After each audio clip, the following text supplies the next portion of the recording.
इतने कम हो रहे थे तो वो उसके ऊपर आ जाएंगे। इसकी वजह से क्या होगा, थोड़ी देर बाद अब पोटेंशियल क्या हो जाएगा, पोटेंशियल क्या हो जाएगा, सेम हो जाएगा। तो we dash equal to v, v dash क्या था, जो चेंज हो रहा था बाद में, इसको डालने के बाद जो वी की वैल्यू है वो ऑब्वियसली कम हो जानी चाहिए थी।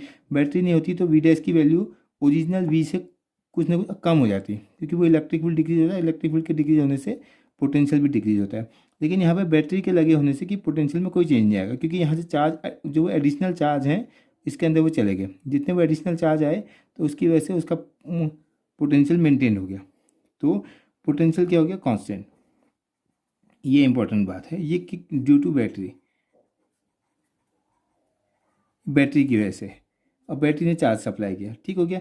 तो वी में तो कोई चेंज नहीं है, तो क्या क्या चेंजेस आएंगे हम देख रहे हैं। मान लो क्यू डैश हो जाएगा, वी का वी डैश हो जाएगा, ई का ई डैश हो जाएगा, सी का सी डैश हो जाएगा, यू का यू डैश। तो इन सब चीज़ों को हम चेक करते हैं इनिशियली क्या थे और के टर्म्स में हमारे इनकी वैल्यू आएगी। तो एक इन्फॉर्मेशन हमें मिल गई कि v dash equal to v, there will be no change in the potential between the two plates, plates के बीच में पोटेंशियल में कोई फर्क नहीं पड़ने वाला, क्योंकि बैटरी लगी हुई है।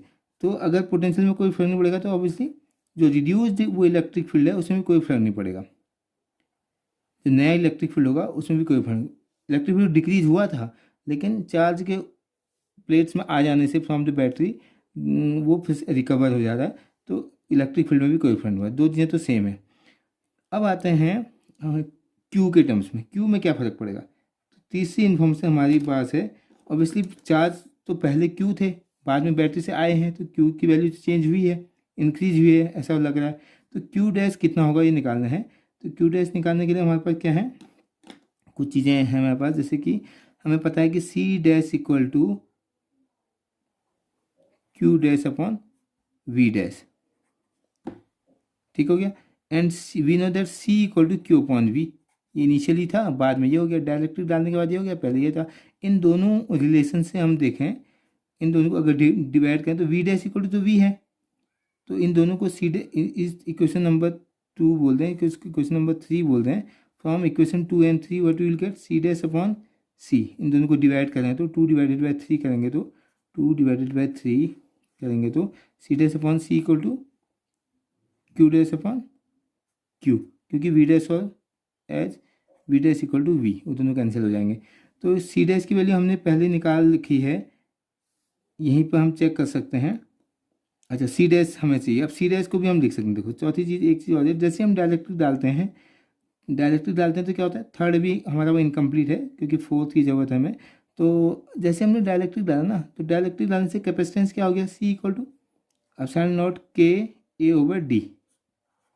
अब इक्वेशन 1 2 3, इक्वेशन नंबर 4 चेक करो, और from 1 and 4 you can compare, from 1 and 4 you can say that c dash, this is c dash equal to k times c। ये एक चीज़ है, पहली इन्फॉर्मेशन क्या मिली, पोटेंशियल में कोई चेंज नहीं आया।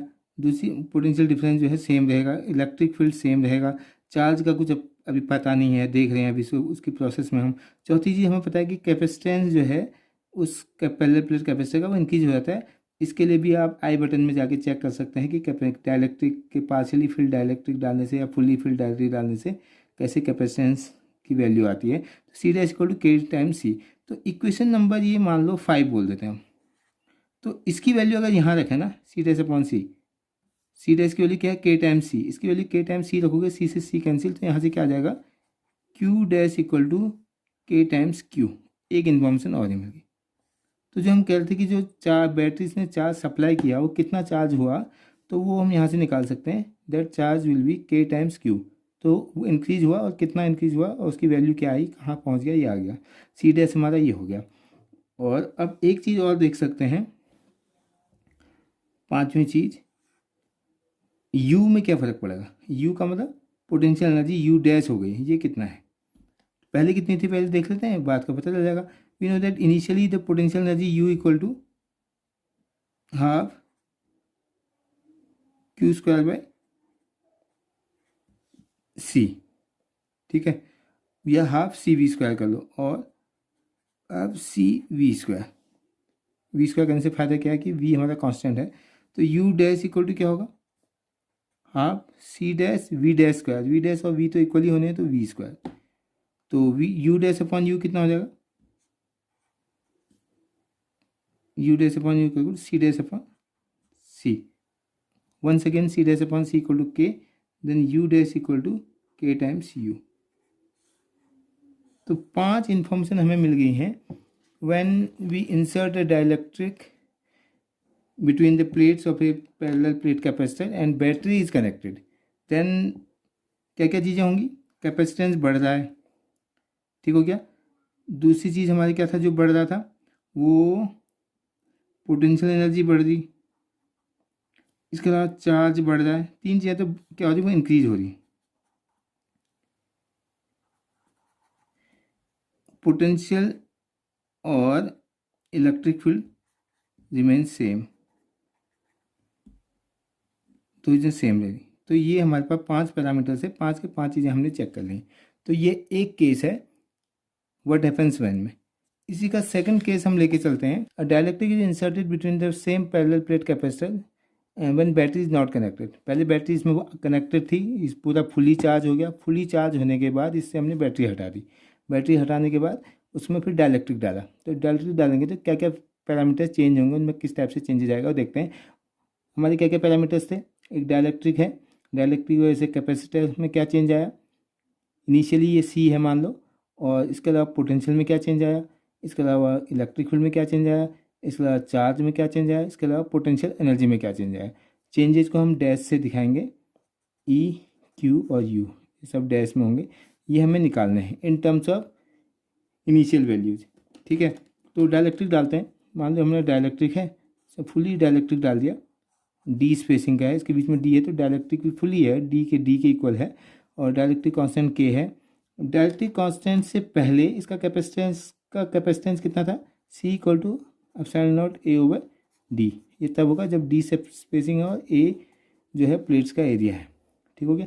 इक्वेशन नंबर 1, जैसे हमने डायरेक्टली डाला तो कैपेसिटेंस कितना हो गया, c dash equal to epsilon naught k a over d. Equation number 2, तो एक इन्फॉर्मेशन तो हमें मिल गई कि c dash equal to k times c होना है, ठीक हो गया। कैपेसिटेंस तो बढ़ना ही बढ़ना है भाई। अब वो क्या क्या प्रोसेस था वो हमने पहले पढ़ चुके हैं, आई बटन में जाके पुराने वीडियोज आप देख सकते हैं कि कैसे इलेक्ट्रिक फील्ड था, उसके डायलेक्ट्रिक की वजह से एक इंड्यूस्ड इलेक्ट्रिक फील्ड होगा और पोलराइज इलेक्ट्रिक फील्ड वो रिड्यूस होगा, पोटेंशियल घटेगा। ये सब तामझाम करने के बाद finally c dash will be k times c. दूसरी चीज़ इंपॉर्टेंट बात क्या है इसमें कि कोई बैटरी तो है नहीं वो कनेक्टेड, बैटरी कनेक्टेड है नहीं तो कोई एडिशनल चार्ज कहीं से आना है नहीं, तो क्यू तो सेम रहना है। दूसरी जगह की q dash equal to q, क्योंकि बैटरी क्या है, बैटरी इज नॉट कनेक्टेड। अगर बैटरी नॉट कनेक्टेड है तो कहीं पे कोई ऐसी चीज़ नहीं है जहाँ से हमें चार्ज क्रिएट होगा, चार्ज को हम क्रिएट नहीं कर सकते हैं। तो थर्ड थिंग क्या है हमारे पास, Q dash equal to Q हो गया, ये हमारा हो गया। Now third thing, what will happen to the potential. Potential में क्या फर्क पड़ेगा, वी डैश हमें निकालना है। इनिशियली क्या था पोटेंशियल, उसके लिए हमारे पास फॉर्मूला है, initial capacitance c dash equal to क्या था, q dash upon we dash, और सी इक्वल टू क्या है, क्यू अपॉन वी। इन दोनों इक्वेशंस का यूज़ करके हम वी डैश निकाल सकते हैं। अगर दोनों को डिवाइड करेंगे क्या आएगा, C dash upon C equal to V upon we dash. From this equation if you divide this third and fourth, third और फोर्थ को डिवाइड करेंगे तो ये आएगा। तो इस सी डैश अपॉन सी की वैल्यू में पता है कि के है, C dash upon C equal to K, तो we dash we will get V dash equal to V upon K. तो ये पता चल गया कि पोटेंशियल तो डिक्रीज होना है भाई। तो from this equation we can say that the new potential will decrease. जैसे इसको डालोगे तो पोलराइज इलेक्ट्रिक फील्ड की वजह से नेट इलेक्ट्रिक फील्ड डिक्रीज होगा, नेट इलेक्ट्रिक फील्ड डिक्रीज होने से पोटेंशियल भी डिक्रीज होगा। तो कितना होगा वो हमने देख लिया। Similarly fourth thing, one more thing we have, if potential decreases electric field also decrease, तो ई डैश इक्वल टू क्या होगा, similarly E upon K, because V equal to होता है ई डी, तो वी डैश इक्वल टू हो जाएगा E dash D.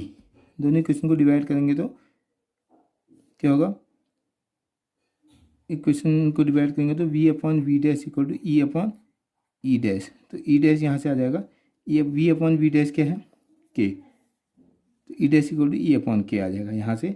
तो ये एक चीज़ और पता चल गई।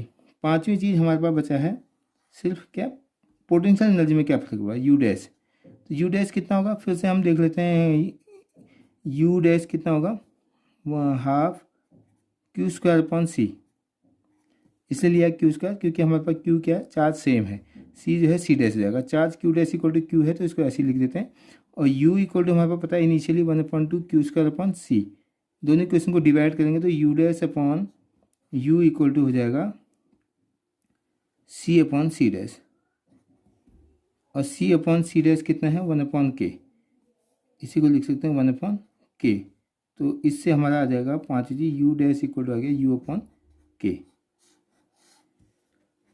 तो कहानी ये है कि finally when we insert a dielectric between the capacitor plates and battery is not connected, उस केस में क्या क्या चीज़ें चेंज हो हैं, कैपेसिटेंस क्या होगा, सी इंक्रीजेज, कैपेसिटेंस जो है वो तो इंक्रीज करता है, ठीक हो गया, और charge remain same, charge same रहता है, दो चीज़।